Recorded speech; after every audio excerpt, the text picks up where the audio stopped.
Nu ska det handla om den akuta nöden i Greklands flyktingläger. Till Idomeni vid den makedonska gränsen kommer fler och fler flyktingar och migranter och situationen blir allt svårare, framförallt för barnen.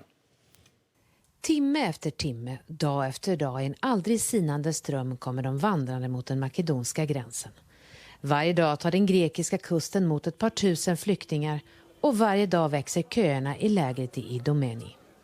De här barnen har stått här i flera timmar nu och när de kommer fram till köns slut här framme så kan de få en flaska vatten och lite frukt. Men det är en tålmodig och lång väntan och för att de inte ska komma bort så rekommenderar hjälporganisationerna att man ska skriva barnets namn och telefonnummer på armen. Show me, what is your name? Show me your, what is your name? Mine is safe. Safe. På plats finns flera biståndsorganisationer, men bristen på läkare och mediciner är stor. Och trots att läkarna jobbar 24 timmar om dygnet är det långt ifrån tillräckligt. It is very, very hectic here in Idomeni. We have almost 10,000 people here in the camp, while this temporary camp can host up to 1,500 people. All they need is a safe place to sleep for them and their babies, because the majority of the people here are women and children. Over 50% are women and children. En förkylning kan lätt leda till lunginflammation och utanför läkartältet träffar vi 19-åriga Hanna som försöker skaffa hjälp till sin sjuka lillebror utan att lyckas.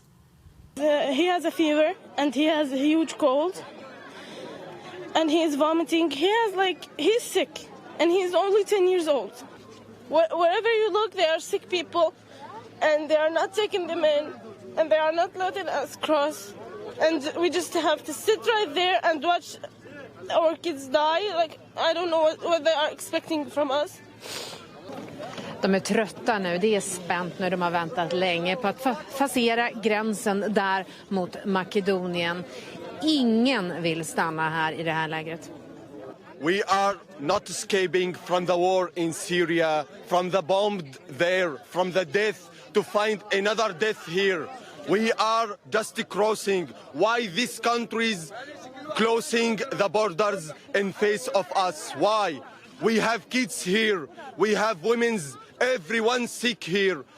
Please, I'm just say please for Europe, help us. Governments deal with the registration and policies, but what about food? What about water? What about shelter? What about doctors? And what about the feeling of safety? What about human rights? This is something unprecedented. We have never seen this before. Nu har vi med oss vår Europakorrespondent Ulrika Bergsten. Vilka är dina intryck av hur kvinnor och barn har det i lägren i Grekland? Ja, det är inte bara kvinnor och barn som har det svårt. Alla har det svårt, men kanske extra mycket de små barnen. Och det är extra mycket små barn som har kommit till de här lägerna.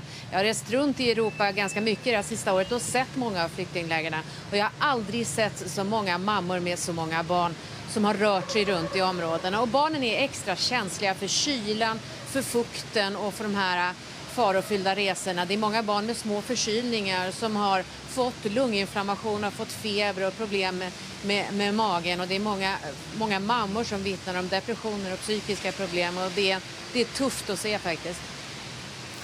Nu är ju majoriteten av flyktingarna och migranterna som kommer till Grekland kvinnor och barn. Särskilt för barnen då, vad får det här med sig för konsekvenser? Det ställer ju enorma krav på Grekland som ju har mycket att reda i för egen del. Det här är ett land i ekonomisk kris. Men de här flyktingarna behöver extra mycket stöd och idag så finns inte det stödet att tillgå. Utan det är volontärer som gör vad de kan för att hjälpa de här allra mest utsatta människorna på flykt ifrån kriget. Ditt reportage ger en tydlig bild av en ganska desperat situation. Vad kan egentligen flyktingarna och migranterna som kommer till Grekland hoppas på? Ja, de kan hoppas på att få en klarhet i vad som blir deras framtida öde. Idag så har de inget besked och det är det de pratar om, det är det värsta. De går bara och väntar. De står i kö flera timmar för att få gå på toaletten och i bästa fall få ta en dusch och få lite vatten och mat. Men att få ett besked. Och de kan hoppas på att Grekland får den hjälp de behöver för att ordna ordentliga boenden och att Grekland får hjälp från framförallt Turkiet om att stoppa de som egentligen inte är asylsökande, som inte har asylskäl utan de som bara är ekonomiska flyktingar, så att man kan fokusera på de som flyr från krig, och att Grekland får hjälp från andra EU-länder att ta den kvotfördelning som EU-länderna kom överens om i höstas. Tack så mycket för det, Ulrika Bergsten. Och den organisation som har att hantera situationen är bland andra FNs flyktingorgan UNHCR. Tidigare idag intervjuade jag talespersonen William Spindler som varnar för situationen i Grekland. The situation is becoming increasingly tense. People are not necessarily getting basic things like shelter, food, water. There's a lot of frustration, there's a lot of anger, there's not a lot of information. So this is often leading to tension, and violence has erupted in several occasions. And we fear that the situation will be getting worse because every day, on average, some 2,000 people land in Greece. And if there is no possibility for Greece to find a way to relieve some of this pressure, the pressure will just keep on mounting. Do not come to Europe is a quote from the EU Council President Donald Tusk today regarding possible illegal economic migrants. What kind of signals do you think this statement send? Well, the reason why people are coming at the moment is to a large extent, the conflicts raging in the Middle East. Yes, some of those people arriving are also coming for economic reasons. They might be persuaded not to come if they have a choice, but that's not the case for refugees.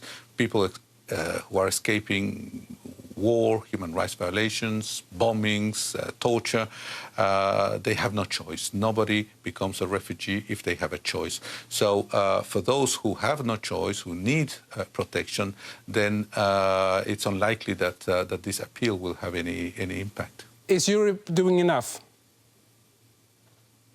Well, it depends what you mean by Europe, because the problem, as I was trying to explain, is that some countries in Europe are doing a great deal, especially Sweden, Germany, Austria, and other countries. But other countries are doing very little.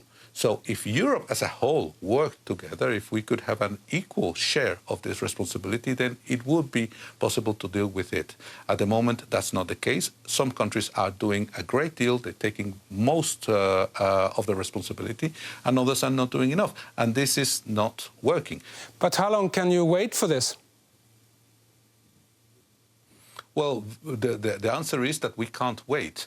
The mechanisms are in place for this to work. Last year, a number of decisions were taken, a number of commitments were taken by countries, but so far very little has happened. And the situation, as we described, is getting worse by the day, and we are in a real, at the edge of a real humanitarian crisis in Europe.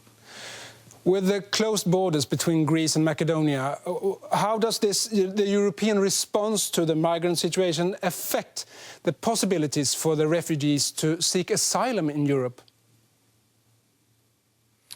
Well, some countries have taken unilateral decisions. They have closed the borders, they have created walls and fences and put either physical barriers or administrative restrictions to the movement of refugees and migrants.